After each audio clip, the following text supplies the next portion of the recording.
Bersikap jujur, santun, attitude yang baik, disegani lawan, diperhitungkan dunia, segudang prestasi, 3 kali juara dunia, tetap puasa saat bertanding, menutup aurat dengan legging panjang, minum sambil duduk, tidak salaman dengan lawan jenis, atlet muslim sejati, siapa lagi kalau bukan Muhammad Ahsan. Karena sifat-sifat yang melekat pada dirinya, tak sedikit dari kita menjadikan Bapak Ahsan sebagai idola. Bahkan, lawan dan wasit pun juga mengidolakan dia. Bapak Ahsan sangat patut kita jadikan role model ataupun panutan. Maka di video ini, aku akan membahas 6 hal yang harus kita contoh dari seorang Muhammad Ahsan.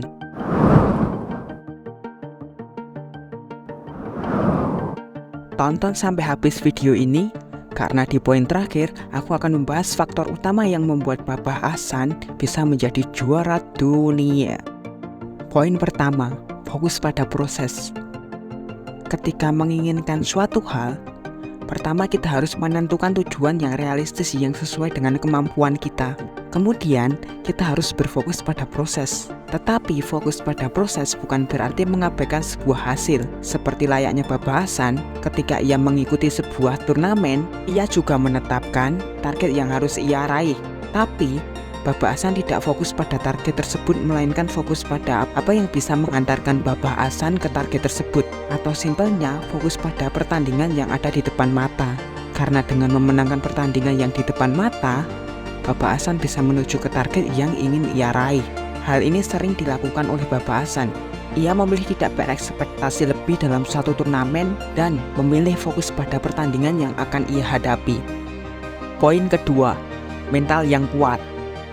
Nggak cuma atlet yang harus mempunyai mental yang kuat, kita sebagai manusia biasa juga harus mempunyai mental yang kuat. Hidup yang berliku-liku ini mengharuskan kita untuk memiliki mental yang kuat. Tak jarang dari kita yang menyerah hanya karena ocehan tetangga ataupun teman yang merendahkan. Di saat-saat seperti itulah, kita harus punya mental yang kuat supaya kita bisa fokus dengan tujuan kita. Poin ketiga, menerima kritik dan saran. Bapak Ahsan selalu terbuka atas kritik dan saran yang menyebabkan ia bisa terus berkembang dan menjadi juara dunia. Kita harus bisa menerima kritik dan saran supaya kita bisa bertumbuh. Walaupun itu terkadang terasa menyakitkan, kita juga harus memfilter kritik yang dilontarkan kepada kita. Kita harus bisa memilah kritik yang baik dan kritik yang buruk, karena tidak semua kritik itu baik. Poin keempat, mengetahui kelebihan dan kekurangan diri. Bapak Ahsan tahu betul kekurangan dan kelebihan yang ia miliki. Mungkin salah satu kunci mengapa Bapak Ahsan sampai sekarang video ini dibuat masih sering menyabet gelar juara walaupun usianya sudah tak muda lagi. Ya, karena ia tahu betul kekurangan dan kelebihan yang ia miliki. Beliau sendiri bercerita ketika diwawancarai, karena usianya yang tak muda lagi dan fisiknya sudah tidak prima lagi. Ketika menghadapi lawan yang usianya lebih muda dan fisiknya lebih prima, Bapak Ahsan mengatakan harus menggunakan strategi yang berbeda supaya dapat menutupi kekurangannya tersebut. Mengetahui kekurangan dan kelebihan dalam diri itu juga sangat penting bagi kita. Hal ini dapat mempermudah dalam menentukan karir dan mempermudah menuju gerbang kesuksesan. Poin kelima, selalu melakukan evaluasi. Evaluasi adalah makanan sehari-hari bagi para atlet. Tanpa evaluasi juga, Bapak Ahsan tak akan pernah jadi juara dunia.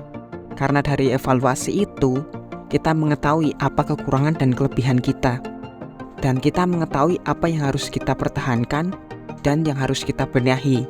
Kelebihan-kelebihan yang kita punya, kita harus pertahankan. Dan kekurangan-kekurangan yang kita punya, kita harus benahi. Poin terakhir ini adalah poin penting dan bisa dibilang salah satu faktor utama dalam kesuksesan Bapak Ahsan, yaitu growth mindset. Seseorang yang memiliki growth mindset adalah mereka yang melihat kemampuan atau bakat itu bisa dikembangkan. Growth mindset ini adalah lawannya, yaitu fixed mindset. Fixed mindset ini melihat bakat itu adalah bawaan dari lahir dan tidak bisa diubah. Kalau emang bakatnya dari lahir bagus, ya selamanya akan bagus. Kalau bakatnya jelek, ya selamanya akan jelek. Bapak Ahsan adalah atlet yang memiliki growth mindset. Ketika memutuskan merantau ke Jakarta, tepatnya di SMA Ragunan, Bapak Ahsan minder karena kemampuannya tidak sebanding dengan teman-teman SMA-nya. Tapi ia percaya bahwa bakat itu bisa dikembangkan dengan kerja keras dan latihan. Dan kini kita bisa melihat bahwa semua usaha Bapak Ahsan berujung manis dengan 3 kali juara dunia. Di sini aku nggak membahas tentang kisah Bapak Hasan tentang growth mindset lebih mendalam, tapi aku coba jelaskan secara singkat ciri-ciri seseorang yang mempunyai growth mindset itu seperti apa. Ciri-ciri orang yang mempunyai growth mindset itu, pertama, selalu ingin belajar hal yang baru. Kedua, tidak memandang tantangan sebagai hambatan, melainkan sebagai cara untuk bertumbuh. Ketiga, menjadikan kegagalan sebagai pembelajaran. Kemudian keempat, bersedia menerima kritik dan saran. Dan yang kelima, fokus pada proses.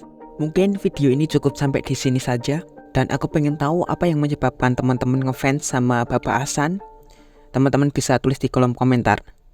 Wassalamualaikum warahmatullahi wabarakatuh.